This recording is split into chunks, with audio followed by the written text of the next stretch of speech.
আসসালামু আলাইকুম। নামজারি সমস্যার স্থায়ী সমাধানের জন্য ভূমি মন্ত্রণালয়ের পক্ষ থেকে অসাধারণ একটি পদক্ষেপ নেওয়া হয়েছে। ভূমি মালিকদের জন্য দারুণ সুখবর। এতদিন যারা নামজারি করতে পারেননি, এখন তারা খুব সহজেই ভূমি মন্ত্রণালয়ের মাধ্যমে নেওয়া এই পদক্ষেপের আলোকে তাদের সম্পত্তি বা তাদের দলিল নামজারি করে নিতে সক্ষম হবেন। তাহলে ভিউয়ার্স, আশা করি বুঝতে পারছেন যে আজকের ভিডিওটি অত্যন্ত গুরুত্বপূর্ণ একটি ভিডিও হতে চলেছে। তাই কোথাও স্কিপ না করে মনোযোগ সহকারে প্রথম থেকে শেষ পর্যন্ত দেখবেন, তাহলে ইনশাআল্লাহ অনেক অনেক বেশি উপকৃত হতে পারবেন। নামজারি মালিকানা পরিবর্তনের একটি পদ্ধতি, অর্থাৎ নামজারির মাধ্যমে রেকর্ডে যাদের নাম থাকে বা জমি সরকারি যে রেকর্ড আছে সেই সরকারি রেকর্ডে মালিকানার যে ব্যক্তির নাম সেখানে উল্লেখ থাকে বা মালিক হিসেবে যার নাম থাকে তার নাম কেটে দিয়ে নতুন মালিকের নাম সেখানে ওঠানোর যে পদ্ধতি, এই সম্পূর্ণ পদ্ধতি বা প্রসেসটিকে নামজারি পদ্ধতি বলা হয়ে থাকে। তবে নামজারি করার ক্ষেত্রে বাংলাদেশের সবথেকে ভূমি মালিকরা বেশি ভোগান্তিতে পড়ে। এতটাই ভোগান্তিতে পড়তে হয় যে অনেক ভূমি মালিক আছে নামজারির কথা শুনলে তারা ভীত ভয় বা তারা ভয় পান, যার কারণে তারা তাদের জমি নামজারি করতে চান না। অনেক ব্যক্তি আছে তারা বৈধভাবে বা সঠিক প্রসেস মেনটেন করে জমি ক্রয় করেছে, এমনকি তারা উপজেলা সাব রেজিস্ট্রার কার্যালয় থেকে জমি রেজিস্ট্রেশনও করেছে এবং তারা দলিলও হাতে পেয়েছে। এরপরও তারা ওই দলিল নামজারি করে নিতে চান না। একটাই কারণ, নামজারি করতে যে তাদের যেমন সময় ব্যয় হয়, ঠিক তেমনইভাবে তাদের ভোগান্তিতে পড়তে হয় এবং সবথেকে বড় বিষয় হয়ে দাঁড়ায় অর্থের অপচয়। এতটাই অর্থের অপচয় হয় যে অনেক কষ্ট করে, হয়তো অনেক পরিশ্রম করে, অনেক দিন সঞ্চয় করার মাধ্যমে কিছু টাকা তারা সঞ্চিত করেছিল, কিছু টাকা জমা করেছিলেন ওই ব্যক্তি, এবং সেই সঞ্চিত টাকা ব্যবহার করে উনি কিছু জমি ক্রয় করেছেন। এখন ওই জমিটা উনি নামজারি করে নিতে চান। এখন ওই জমিটা যখন উনি ক্রয় করার মাধ্যমে রেজিস্ট্রেশন করে নিয়েছেন, রেজিস্ট্রেশন করে নেওয়ার পরে যখন ওই ব্যক্তি নামজারির জন্য আগ্রহ দেখান বা নামজারি করতে চান, ঠিক সেই সময় মূলত উনি বুঝতে পারেন যে বাংলাদেশের নামজারি প্রক্রিয়াটা কতটা কঠিন। যদিও প্রত্যেকটা উপজেলাতে নামজারি প্রক্রিয়া কঠিন নয়, কিছু কিছু জায়গাতে এমনও পদ্ধতি চালু করা হয়েছে, যেমন বরিশালের গৌরনদী উপজেলাতে এখনও পর্যন্ত মাত্র একদিনে নামজারি দেওয়ার পদ্ধতি চালু রয়েছে। এবং গৌরনদী উপজেলার বর্তমান এসিলিয়ান মহোদয় উনি এত সুন্দর একটা উদ্যোগ নেওয়ার মাধ্যমে ভূমি মালিকদের সমস্যা সমাধানের জন্য এই প্রক্রিয়া চালু করেছেন এবং এই উদ্যোগের মাধ্যমে উনি নিশ্চিত করেছেন যে কোনো ভূমি মালিক যেন নামজারি নিয়ে তারা ভয়ের ভিতরে না থাকে এবং সকলেই যেন একদিনে তাদের জমি নামজারি করে নিতে পারে। এটা নিশ্চিত করার উদ্দেশ্যেই গৌরনদীর উপজেলার এসিলিয়ান মহোদয় একদিনে নামজারি করার প্রক্রিয়া চালু করেছেন। অনেক ভূমি মালিক আছেন তারা উল্লেখ করেছেন যে আমরা সকালে যদি নামজারির জন্য আবেদন করি তাহলে বিকেলে আমরা সেই নামজারি খতিয়ান বা খারিজ খতিয়ান হাতে পেয়ে যাচ্ছি। তবে গৌরনদী উপজেলার এই বর্তমান যিনি এসিলিয়ান মহোদয় রয়েছেন উনি বলেছেন, অর্থাৎ সাংবাদিকদের সাথে উনি আলোচনার কালে উল্লেখ করেছেন যে প্রত্যেক সপ্তাহে বৃহস্পতিবার একটি দিন উনি ধার্য করেছেন। এই প্রত্যেক সপ্তাহের বৃহস্পতিবার উনি নামজারির জন্য সকলের উপস্থিত হতে বলেন, অর্থাৎ গোটা এক সপ্তাহে যতগুলো নামজারি আবেদন পড়ে, যারা নামজারির জন্য আবেদন করেছে সবাইকে বৃহস্পতিবার উপস্থিত হতে বলা হয় এবং সরকার নির্ধারিত যে ফি, সেই সরকার নির্ধারিত ফি এর ভিতরে থেকেই সকলের নামজারি ওই বৃহস্পতিবার প্রদান করা হয় এবং সকল ভূমি মালিক খুশি যে ওনারা একদিনে নামজারি পেয়ে যান এবং যখন নামজারির জন্য আবেদন করছেন ঠিক তার কয়েক ঘন্টার ব্যবধানে ওনারা নামজারি খতিয়ানও হাতে পেয়ে যাচ্ছেন।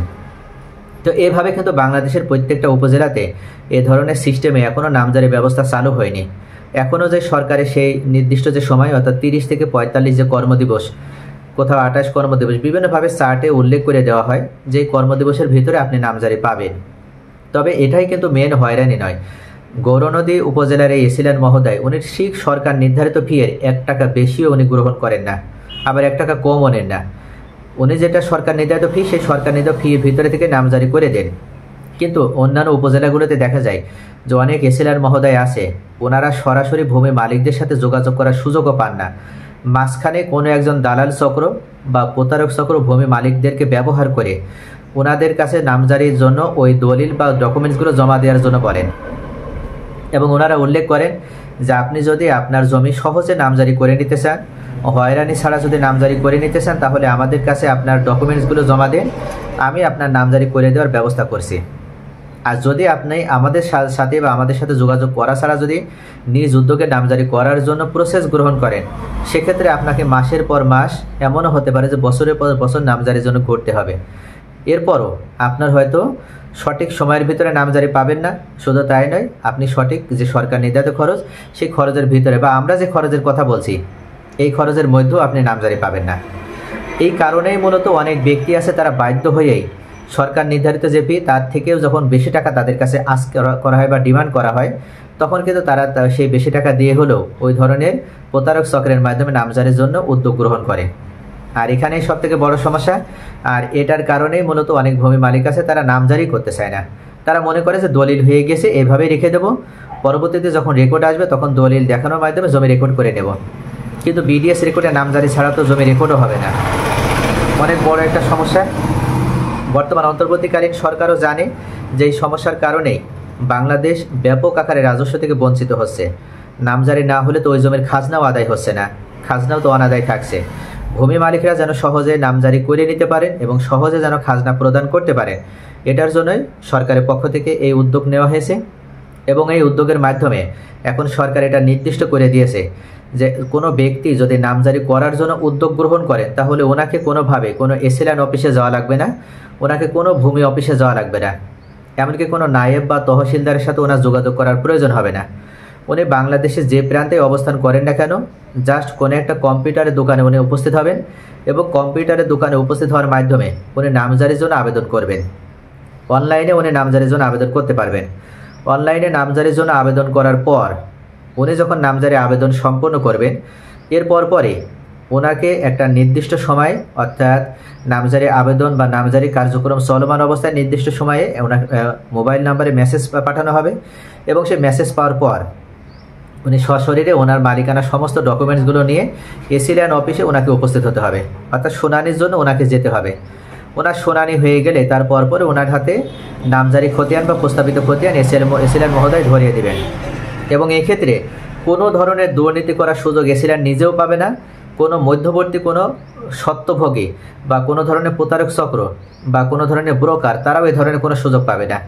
কিন্তু আপনি যখনই নিজে উদ্যোগ না নিয়ে কোনো ব্যক্তির সাথে যোগাযোগ করবেন, কোনো দায়িত্বশীল কর্মকর্তার সাথে যোগাযোগ করবেন বা অফিসে আগে থেকে যাওয়ার চেষ্টা করবেন, তখনই দেখবেন যে এই প্রতারক চক্র আপনাকে ঠকাবে এবং আপনাকে বিভিন্নভাবে এমনভাবে আপনাকে মোটিভেটেড করবে বা এমনভাবে আপনাকে ব্রেন ওয়াশ করবে যে আপনি বাধ্য হবেন তাদেরকে বাড়তি টাকা প্রদান করে হলেও নামজারিটা করে নেওয়ার জন্য। তাই এখন থেকে সতর্ক হয়ে যান। আপনার যদি মালিকানার সঠিক 8টি ডকুমেন্টস থাকে, আপনার যদি সঠিক 8টি কাগজ থাকে, তাহলে আপনার কারোর কাছে যাওয়া লাগবে না, আপনি নিজে থেকে নামজারির জন্য আবেদন করতে পারবেন। তবে আরও একটি সাপোর্ট বা ভূমি মন্ত্রণালয়ের পক্ষ থেকে করা হয়েছে বা সুযোগ প্রদান করা হয়েছে, সেটা হচ্ছে আপনি যদি নামজারি আবেদন কিভাবে করতে হয় এবং কোথায় কত টাকা খরচ হবে এবং কত দিনের মধ্যে নিষ্পত্তি হবে, এই বিষয়টি যদি আপনি নিজে থেকে কিছুই না জানেন, তাহলে আপনি ভূমি মন্ত্রণালয়ের সরাসরি ওয়েবসাইটে প্রবেশ করবেন, www.land.gov.bd। এই ওয়েবসাইটে আপনি প্রবেশ করবেন।